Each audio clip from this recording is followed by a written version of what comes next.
Nah, kalau pengertian data link layer, teman-teman, di sini dikatakan bahwa apa sih? Data link layer itu merupakan sebuah lapisan layer pada OSI. OSI kemarin kita sudah pelajari ada 7 layer, teman-teman ya. Ada yang mulai paling bawah adalah physical, yang paling atas adalah application. Di mana kalau seseorang akan mengirimkan data, maka dia harus melalui lapisan yang paling atas dulu, lapisan aplikasi, application layer. Baru sampai nanti ke penerima, itu layer yang paling bawah, ke physical dulu.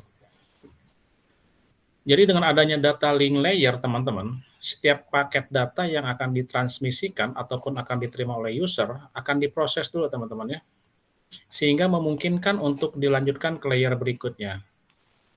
Jadi sebelum dia masuk ke layer berikutnya, ke atas atau ke bawah, teman-teman, maka dia akan diproses dulu. Ada yang masuk. Oke, ya. Nah, dikatakan apa? Sehingga mungkin untuk dilanjutkan ke layer berikutnya. Apakah layer network atau physical layer? Nah, berarti apa, teman-teman ya? Dari 7 layer itu kan berarti ini ada di antara network sama physical yang minggu lalu. Nah, seperti ini. Jadi akan diproses dulu. Ya. Diprosesnya mana? Di data link layer ini, teman-teman. Oke. Data link layer memiliki alamat tersendiri atau address yang sudah dikodekan secara langsung. Ingat minggu lalu, teman-teman ya, dikodekan bisa dalam bentuk bit, binary digit. Dikodekan secara langsung ke dalam sebuah network card. Ya. Network card itu kartu jaringan atau kartu jaringan ketika kartu jaringan tersebut pertama kali dibuat. Jadi pada saat terkoneksi dengan kartu jaringan, maka si alamat itu langsung sudah akan dikodekan. Kita lanjut. Kalau ada yang mau bertanya langsung saja. Nah, dikatakan lapisan kedua dari bawah dalam model OSI ini yang dapat melakukan konversi frame. Ingat ya teman-teman ya, frame ya. Frame itu yang membungkus data. Ya, nanti ada frame, ada data gitu ya. Sehingga si data itu akan terbungkus oleh frame ini. Jaringan yang berisi data yang dikirimkan menjadi bit-bit, bukan bit hela, ya, agar dapat diproses. Lalu fungsinya apa sih link layer ini? Lapisan ini bertanggung jawab dalam membuat frame, lalu flow control, koreksi kesalahan, dan pentransmisian ulang, teman-teman. Ya, dikatakan bahwa kan kalau dia menggunakan TCP/IP, teman-teman, harus kita kembali lagi ya, flashback kemarin. TCP/IP kan dia akan bertanggung jawab ya, teman-teman ya. Pada saat dia mengirimkan data, dia akan bertanggung jawab dari mulai dia pengiriman, diproses sampai dengan penerimaan. Jika ada koreksi, ada data yang salah, dia akan langsung tanggung jawab. Alamatnya salah nih, ya, atau datanya nggak sampai, atau gimana, atau datanya rusak, dia akan bertanggung jawab. Nah, nanti kita lihat koreksi kesalahannya seperti apa, lalu transmisi ulangnya terhadap apa. Apakah harus ditransmisi ulang atau di stop saja transmisinya, gitu ya. Karena bisa saja harus ditransmisi ulang pada saat frame itu dianggap gagal, teman-teman. Sama halnya pada saat kalian mengirim email atau ngirim WA saja yang jangan jauh-jauh, teman ya. Gagal, kita kan harus send ulang, teman-teman. Ya, itu. Kita akan berbicara yang gampang kita cerna saja, teman-teman ya, yang kelihatan langsung sering kita gunakan. Lalu tugas utama data link itu apa? Ada 2. Responsibility, teman-teman, bertanggung jawab untuk memindahkan pesan message ini dari satu device, apakah itu komputer atau device yang lain, ke device berikutnya. Ya. Karena dia data link, teman-teman. Berarti dia harus menyampaikan data itu. Ya. Data itu bisa macam-macam, teman-teman. Lalu yang kedua adalah bertanggung jawab untuk transmisi yang handal dari paket melalui suatu link. Ya, dia masuk transmisi yang handal karena dia bertanggung jawab terhadap segala sesuatu yang berhubungan dengan data, mulai pengiriman sampai dengan penerimaan. Nah, seperti ini, teman-teman ya. Ada 2 device yang kiri dan device yang kanan. Yang ini akan mengirim ke sini. Nah, dia akan bertanggung jawab untuk mengirim ini, nanti akan diolah pada sama-sama di data link ini, teman-teman. Ya, akan bekerja sama dia. Oh, data link yang di A sama dengan B akan bekerja sama untuk memproses data yang terkirim dan data yang diterima.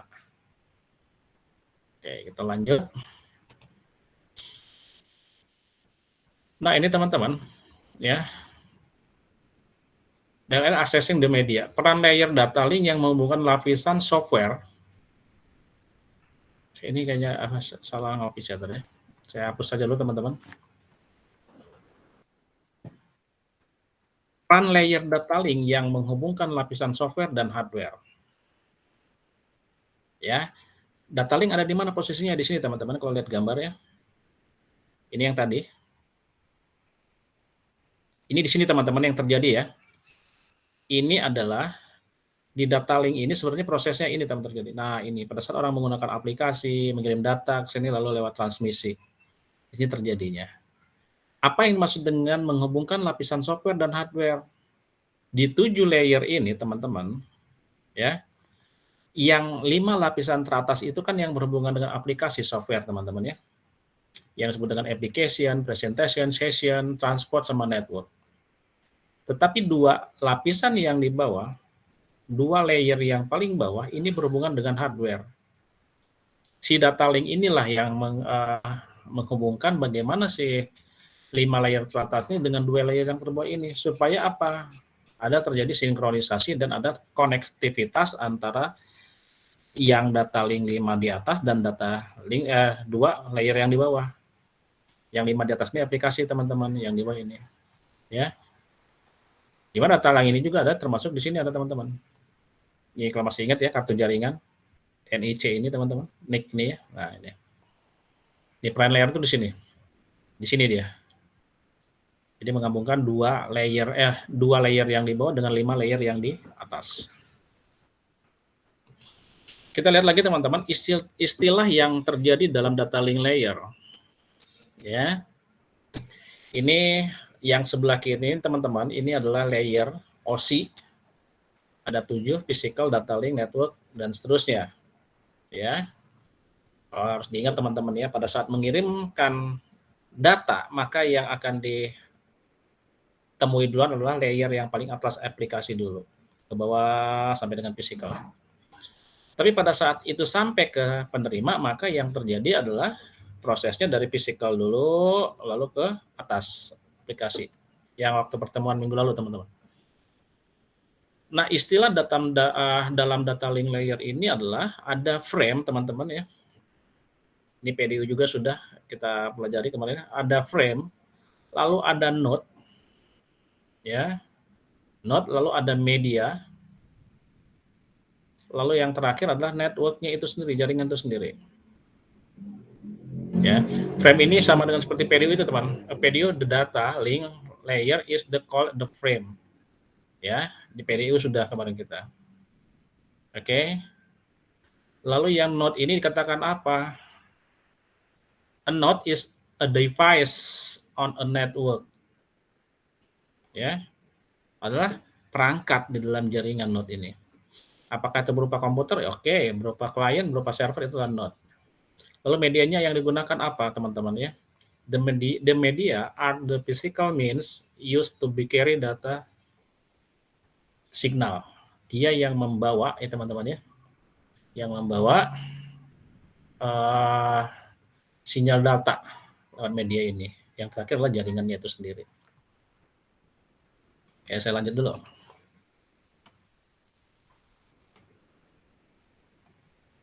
Nah, kita bahas yang tadi teman-teman yang ini, yang ada frame, node, sama media dan network. Frame itu apa saja sih? Data link layer atau PDU, protokol data unit teman-teman ya, minggu lalu. Frame atau adalah output dari protokol yang berbeda di setiap layer teman-teman. Ingat tadi bahwa konsepnya adalah ini bergerak bisa dari atas ke bawah kalau pengiriman atau penerimaan dari bawah ke atas. Yang dikatakan ini ya output dari protokol yang berbeda di setiap layer. Artinya pada saat dia berpindah aplikasi ke presentasi ini teman-teman, ada sesuatu output yang berubah teman-teman. Ya. Berubah bukan berarti merubah data, tidak. Ya, sekali lagi pada saat dia pindah dari layer 1 ke 2 ke 3 atau sebaliknya, akan terjadi suatu perubahan di situ. Apakah dia perubahan sinyal, analog menjadi bit, dan seterusnya. Tetapi sekali lagi tidak mengurangi atau tidak merubah data yang terkirim, teman-teman. Kalau dikirimnya comro, pasti comro. Ya, nggak mungkin dikirimnya comro sampai ke menerima adalah pizza, teman-teman, nggak mungkin. Ya, gitu. Prinsipnya, tapi ada sesuatu yang berubah, apakah itu berupa kemasannya, teman-teman, ya, headernya, atau trailernya sendiri yang berubah, ya. Tapi tidak merubah data yang ada di dalamnya. Lalu node, perangkat jaringan yang terhubung ke media umum, teman-teman. Yang tadi saya katakan, bahwa adalah satu node ke node yang lain, satu komputer ke komputer yang lain. Contohnya ada data link yang satu, data link yang dua. Ya, itu yang merupakan node-nya. Lalu yang ketiga, media itu apa? Sarana fisik untuk membawa sinyal data. Ya, medianya apa gitu ya? Apakah dia membawa sinyal berupa Wi-Fi, wireless ya, atau wireline? Lalu yang keempat, network, dua atau lebih node yang terhubung ke media umum. Jaringannya apa? Gitu ya. Jaringannya menghubungkan yang mana? Node satu ke node yang lain atau lebih? Nah, ini yang ada terjadi dalam ini, teman-teman. Ya, ada frame, node, media, sama network. Oke. Lalu tipe jaringan pada data link, saya di sini, teman-teman, saya sengaja ya saya tidak segamblang itu dulu karena kita akan kuis gitu ya. Jadi saya akan yang garis besarnya saja dulu. Minggu depan kita akan detail lagi dan nyambung lagi dari yang ini. Tipe jaringan pada data link, yang pertama adalah broadcast network. Broadcast sudah pernah kita bahas, teman-teman ya. Bagaimana semua stasiun atau terminal membagi satu kanal komunikasi di broadcast, teman-teman. Ya. Lalu point to point networks, pasangan dari host atau router secara langsung dihubungkan. Ya. Broadcast itu ini, teman-teman ya, langsungnya dipancarkan untuk semua empat ini. Sedangkan point to point adalah ini ke sini, ini ke sini, ini ke sini gitu ya. Kalau ini tidak, ini yang menjadikan kanalnya, teman-teman. Ya. Inilah yang menjadi seperti stasiunnya, bahwa ini nanti yang memancarkan ke semua. Tapi kalau yang point to point kelihatan, teman-teman, arus datanya ini ke sini, ini ke sini, ini ke sini. Ya. Apakah nanti ini bisa diputus? Ya bisa saja gitu ya. Karena dia sifatnya point to point, berbeda dengan broadcast networknya. Pada saat itu di broadcast dari sumbernya putus, maka semuanya kan akan putus. Ini tipe jaringan pada data link. Oke, next. Fungsi data link layer service, teman-teman. Ya, di data link itu ada yang namanya protokol yang namanya data link layer service.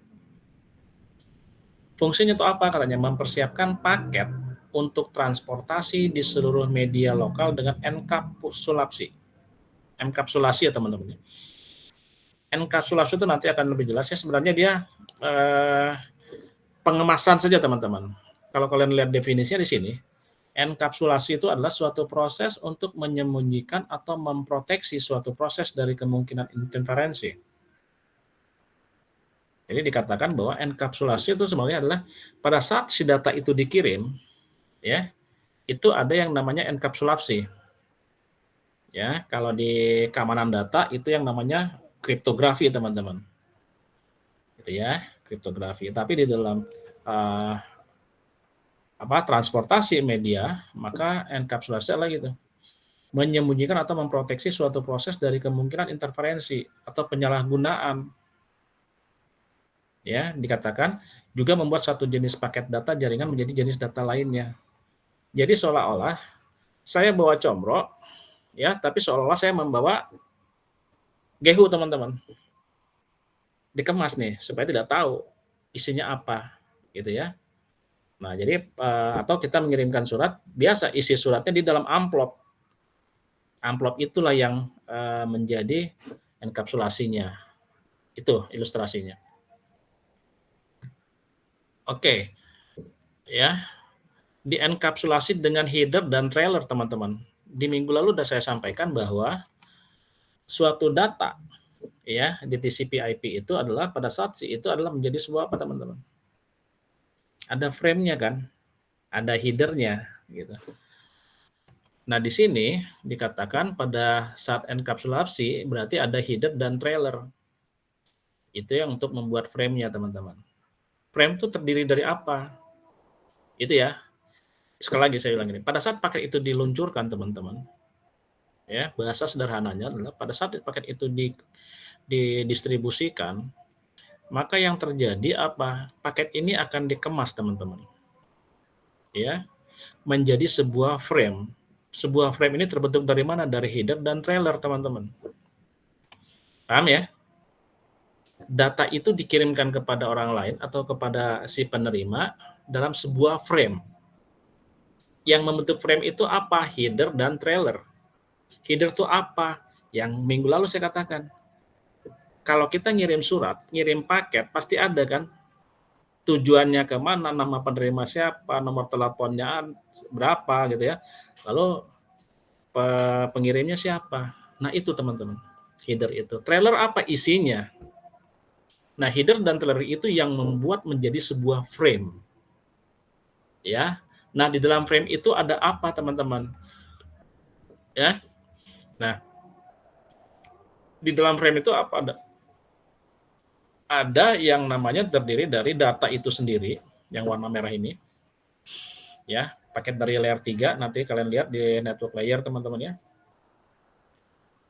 Lalu ada frame itu terdiri dari yang kedua, header. Nah, header ini. Kalau tadi di sini secara umum headernya disebutkan header dan trailer, tapi di sini headernya akan dikasih tahu teman-teman isinya apa. Berisi informasi frame startnya, awal framenya dari mana. Yang kedua, isi header itu apa? Addressnya, tujuannya kemana. Ya. Lalu header itu apalagi di dalamnya ada tipe daripada headernya itu sendiri, tipe daripada datanya itu. Jenis PDU dalam frame. Lalu yang di dalam header itu ada apa lagi teman? Ada kontrol. Kontrol ini bersih apa? Flow, aluran, pengendalian teman-teman, flow control service. Jadi akan dilihat teman-teman, apakah si data ini ya, apakah si data ini akan bagus terkirimnya atau ada hambatan. Nah, itu. Sedangkan dalam header juga ada datanya juga, paket dari network layer ya. Oke. Lalu yang ketiga, yang warna hijau ini, trailer, ini berisi informasi kontrol. Ya, berisi informasi kontrol di sini. Berbeda dengan informasi ini informasi umum dalam header, teman-teman, tapi ini berisi informasi kontrol yang trailer ini. Apa sih informasi kontrol ini? Dikatakan informasi kontrol memberitahukan, ya ini teman-teman ya, nih, apa saja dia nih informasi pengawasannya. Yang pertama, node yang sedang berkomunikasi satu sama lain. Dikasih tahu nih, oh berarti yang node yang sedang berhubungan atau berkoneksi adalah node A dengan node B. Itu satu informasi kontrolnya. Yang kedua, informasi memberikan kapan komunikasi antara node berawal dan berakhir. Oke, terjadi antar koneksi A dan B. Lalu informasi kontrol berikutnya adalah, oh ini mulainya jam 7.00 akan selesai pada 7.15. Ya, waktunya. Lalu yang ketiga, informasi yang akan diberikan adalah kesalahan yang terjadi pada saat node berkomunikasi. Terjadi koneksivitas adalah A dan B. Ya, informasi akan kasih tahu nih, ada masalah nih di koneksinya. Ya, makanya tadi dikatakan apakah harus dikirim ulang atau bagaimana. Terdeteksi ada gangguan di koneksi antara A dan B. Lalu yang terakhir adalah informasi memberitahukan apa? Node yang mana yang akan berkomunikasi berikutnya. Misalnya A dengan B, teman-teman. Ya, dia kan kasih tahu, nggak ada masalah. Jam mulainya, jam akhirnya dikasih tahu. Oke ya. Lalu berikutnya dia akan informasikan juga, oke, yang berikutnya adalah yang berinteraksi antara node A dengan node C. atau B dengan A, atau B dengan C. Itu informasi yang akan muncul, teman-teman. Ya, artinya jadi kita bisa tahu dengan informasi yang dikeluarkan oleh si ini tadi, si frame ini. Kita teman-teman ya ini loh. Sedangkan tadi berisi informasi kontrol, di mana teman-teman trailer ini, informasi kontrol ini bisa terjadi dua hal, teman-teman. Ya, yang pertama adalah error detection. Dilihat nih deteksi kesalahan ada di mana, mendeteksi kesalahan. Lalu yang kedua pada trailer itu menginformasikan juga apa frame stopnya, akhir frame-nya di mana. Dicek kesalahannya, lalu ini kira-kira berakhir di frame yang mana, di node yang mana ya, gitu. Ya. Nah, teman-teman, fungsi detailing service itu akan membuat frame lalu di dalamnya seperti ini. Oke, kita lanjut.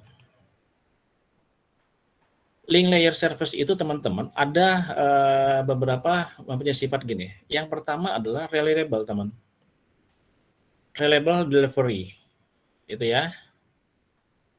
Artinya dia dapat diandalkan, teman-teman. Minggu lalu sudah saya katakan bahwa pada saat saya mau berkomunikasi dengan Predi misalnya gitu ya, dengan Predi, maka akan terjadi yang pertama adalah acknowledgement dulu. Predi, saya akan ngirim 2 kilo jeruk ya. Gitu.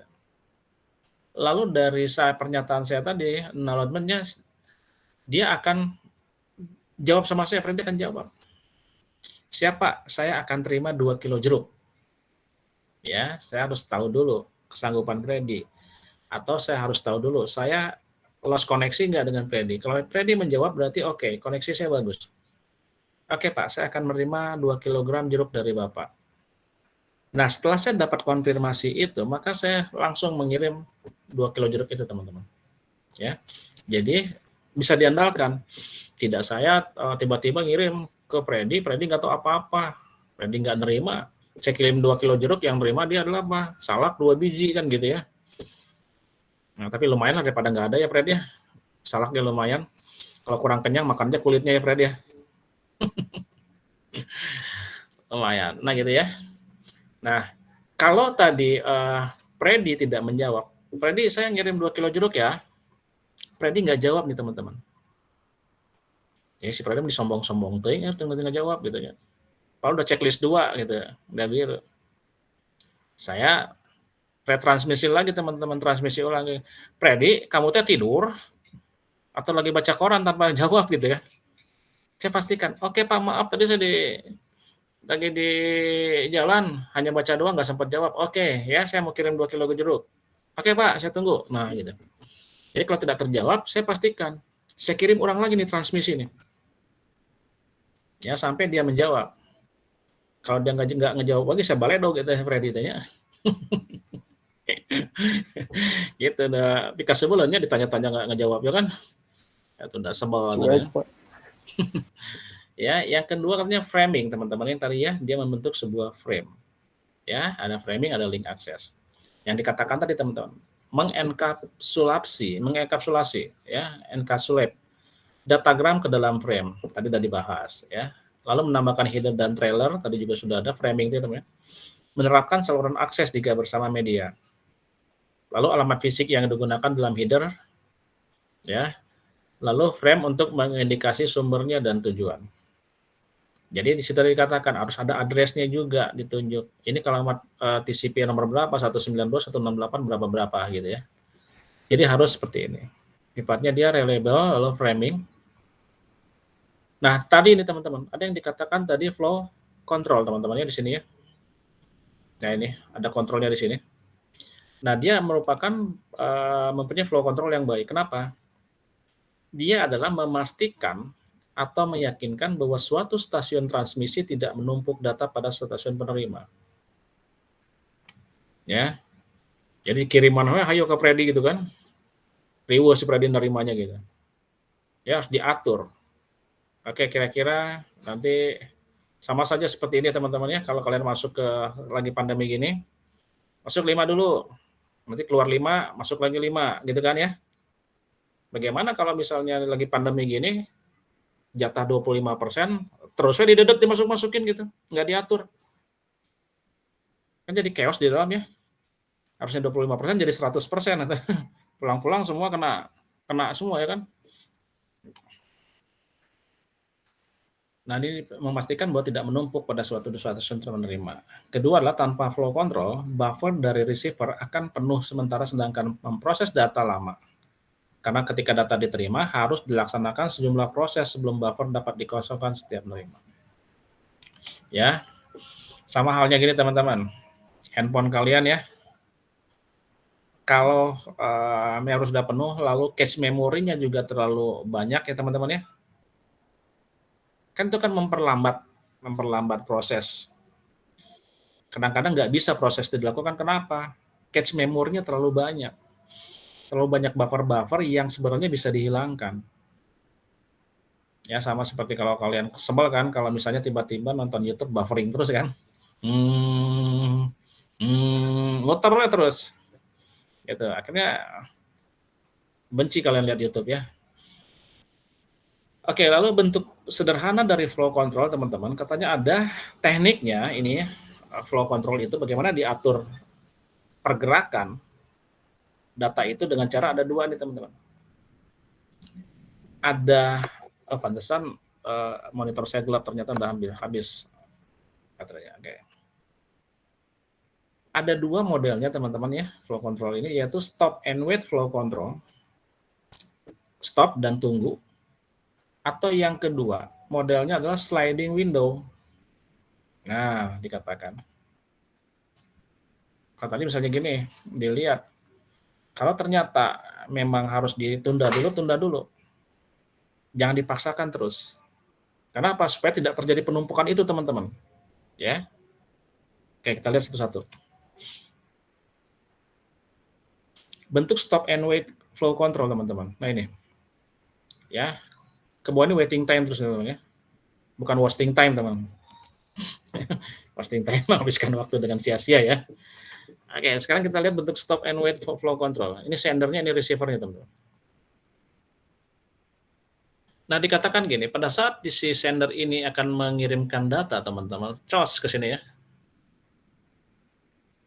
Ya. Maka dia lihat, teman-teman. ACK tadi apa nih? Acknowledgement ya. Nah, gitu. Nah, dikirimkan sini. Apakah pada saat dia dia tadi dibilang Freddy sudah menjawab, saya akan kirim ya. Freddy, oke. Berarti dia membuat suatu pernyataan acknowledgement ya. Saya lagi ke sender. Ya berarti waktu tunggu saya segini. Ini hanya ilustrasi saja teman-teman ya. Pada saat saya sudah menerima konfirmasi dari Freddy, maka saya kirimkan data lagi. Ya, ini hanya untuk memastikan ini datanya dikirim lagi. Kirim lagi seperti itu terus. Ini end of time. Tetapi teman-teman, apabila ini si sender ini mengirimkan data, ternyata acknowledgement dia tidak membalas, teman-teman. Tidak membalas, tidak merespon, atau dikatakan dia sibuk, busy gitu ya, maka yang ini tidak akan terjadi, teman-teman. Data ini tidak akan pernah terjadi. Ini secara normalnya seperti ini. Tapi pada saat si stop and wait, maka ini dia tidak akan mengirim ini, dia akan menunggu. Ya, menunggu lagi. Misalnya di sini dalam statusnya busy gitu ya, saya sibuk ya. Dia tidak akan balas ini dulu. Dia akan meretransmisikan lagi data. Oke, ya. Jadi kalian boleh cari gambar yang tepat yang ada kesibukan di sini teman-temannya. Akhirnya dia tidak membalas ini. Nah akhirnya pada saat ini dia tidak membalas, tidak balik ke si sender teman-teman, ini tidak akan terjadi dulu teman-teman. Gitu ya. Sampai si ACK ini, acknowledgement ini muncul dari receiver. Kalau nggak muncul ya stop dulu, stop dan tunggu. Tapi kalau sudah ada itu, oke silakan masuk lagi, gitu ya. Itu yang namanya stop and wait. Lalu kita lihat lagi bagaimana sliding. Ya, pemain bola kan suka di sliding teman-teman ya. Bola nggak kena, kaki yang dihajar. Akhirnya kartu merah. Ya. Yang diambil, yang dicari adalah kakinya, bukan bukan bolanya gitu. Nah, sliding window seperti ini. Ya. Oke, kita lihat ilustrasi ini teman-teman. Ini akan mengirimkan contohnya saja nih teman-teman ya. Contoh 103210 ini akan dikirimkan data ini. Kemana? Dari sender ke receiver ini. Yang dia pertama kirimkan teman-teman, ya sliding itu adalah pertama dia kirimkan 0, 0. Yang 0 ini cos ke sini. Ya. Masuk ke 0 nih, sini. Oke. Dan si 0 itu teman-teman akan ditransmisi lagi kemana? Ke sini teman-teman. Ya, sini. Oke, ke 0 sini. Lalu pada saat si 0 ini dikembalikan, oke saya sudah nerima angka 0 nih gitu. Saya sudah terima angka 0. Maka di sender, di penerima, di pengirim, si 0 sudah tidak akan diikut sertakan lagi teman-teman. Ya, yang dikotakin hanya tinggal 1, 2, 3 dan seterusnya. Ini tidak, oke sudah terkirim. Lalu dia proses berikutnya setelah 0, 1, dia kirim lagi teman-teman 1 ke sini. Ya, masuk 1. Maka sekarang kalian lihat bahwa si penerima sekarang sudah 2 ya. 0 dan 1. Karena pengiriman yang kedua adalah 1. Oke. Kalau 1 sudah diterima teman-teman, maka si receiver ini harus ngasih tahu lagi. 1 sudah saya terima. Oke, kalau 1 sudah terima, nanti 1 ini akan menjadi sama seperti 0 kasusnya. 0, 1 tidak dikotakin lagi, berarti tinggal 2 dan 3 dan seterusnya. Nah sekarang 01 sudah terkirim, berarti nomor 2, angka 2 kirim lagi teman-teman. Ya. Masuk lagi nanti ke 2, berarti nanti yang diterima adalah 012. Gitu ya. Nah, dia terima 2 apa? Kirim lagi ke sini. Begitu seterusnya teman-teman. Ya. Tetapi kalau dalam bentuk sliding window ini ada terjadi misalnya tidak terjawab nih. Di sini ada macet nih, ya misalnya satunya dia sudah nerima 1, tapi dia belum ngasih kabar teman-teman ke si pengirim ini. 1 udah terima nih, tapi dia nggak ngomong. Saya sudah nerima 1, tapi saya nggak ngomong. Maka si pengirim ini tidak akan mau lagi mengirim sebelum memastikan dia ngomong. Ya, saya sudah nerima 1. Tetapi kalau dia belum ngomong terus atau tidak memastikan 1 sudah diterima, maka si pengirim tidak akan mau mengirim data berikutnya. Dipastikan dulu. Ya, udah keterima belum? Sudah, oke saya kirim lagi. Udah keterima belum? Oke, gitu. Gitu ya. Nah, ini juga sama tadi teman-teman ya. Kalau dia tidak bisa tidak tadi tidak menjawab, maka ini tidak akan bisa terkirim teman-teman. Tidak akan bisa dikirim lagi gitu. Ya, sliding window. Pokoknya dia kirim, masukkan lagi sini, kirim ke sini. Jadi berbentuk itu aja. Sliding itu bergeser ya teman-teman ya, bergeser dari 0 terus ke 1 dan seterusnya. Nah, link layer server yang keempat katanya teman-teman ya. Tadi kan yang ketiganya itu flow control. Sekarang yang keempatnya itulah menyediakan akses ke dalam media menggunakan MAC address ini teman-teman. Ya, ini adalah yang pernah kita bahas MAC address ini. Tapi nanti teman-teman habis ini minggu depan kita akan kumpas tuntas ini tentang MAC address ini ya. Hanya sebagian. Dalam lapisan data link layer ini terdapat sebuah alamat fisik. Ya, pertemuan yang lalu pernah saya sampaikan, saya kasih tahu, oh ya, bisa terlihat MAC address-nya di mana. Saya pernah tunjukkan itu sama kalian di laptop saya. MAC address katanya merupakan sebuah kode alamat yang dicetak secara fisik. Ya. Dana dibutuhkan untuk melakukan proses pengiriman dan juga proses penerimaan di dalam sebuah siklus transmisi.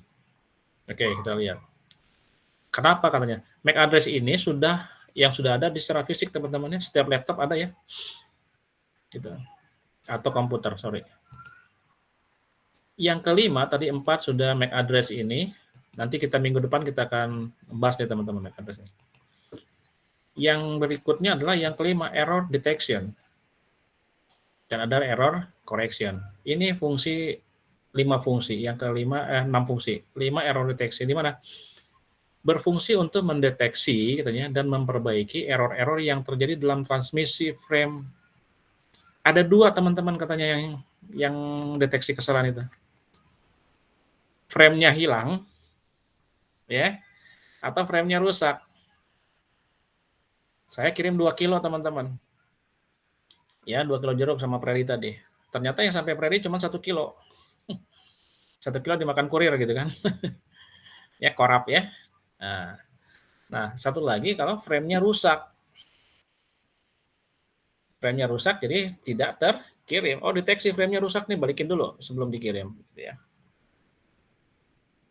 Suatu frame tiba, tetapi beberapa bitnya error, ya. Jadi tidak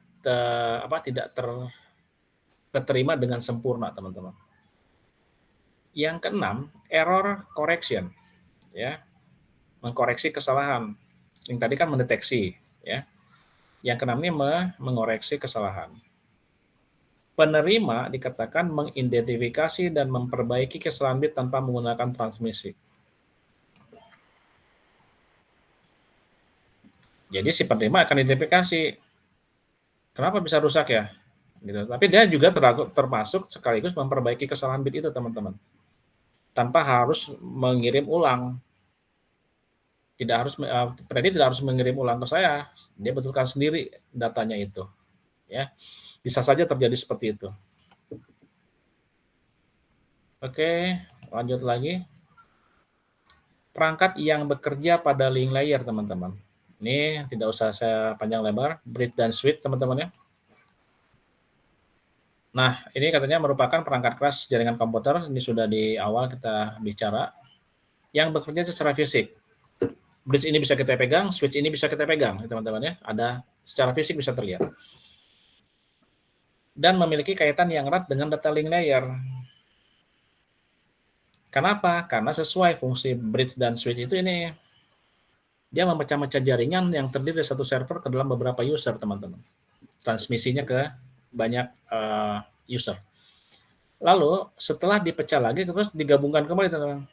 Menjadi satu kesatuan jaringan yang besar. Nah, di mana katanya tadi sudah dipecah lalu digabungkan lagi. Sebuah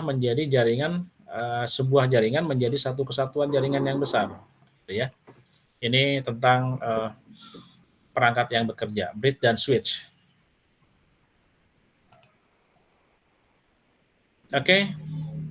Perangkat yang bekerja memeriksa dan mencatat source ini tadi, ya, MAC address ini, setiap dari frame yang datang, lalu frame-frame dapat di-forward atau di-filter tergantung address destinasinya. Apakah nanti dari data itu bisa di-forward nggak ke tempat yang lain? Ya, atau bisa nggak disaring data yang masuk, gitu ya, dari MAC address ini.